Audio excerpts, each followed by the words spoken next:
قرآن کو اندر اتارو، اپنے وجود میں اتارو، اپنے فہم میں اتارو، اپنے فکر میں اتارو، اپنے قلب میں اتارو، اپنے دل کو منور کرو قرآن سے. تو اندر جب تمہارا منور ہو جائے گا قرآن کے ذریعے سے، تو جو تاریکیاں ہیں خود بخود چھٹ جائیں گی، جو گندگیاں ہیں تمہارے ساتھ لگی ہوئی آلودگیاں ہیں وہ ہٹ جائیں گی، دھل جائیں گی.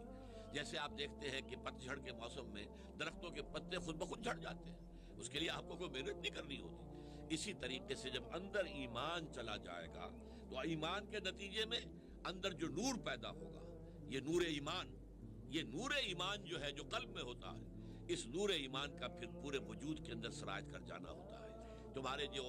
اینیمل انسٹنکٹس ہیں انہیں کنٹرول میں رکھو، دولت کی محبت کو دلوں سے نکال دو، حب دنیا، حب جاہ، حب اقتدار، حب دولت، ان سب چیزوں سے اپنے آپ کو پاک کرو.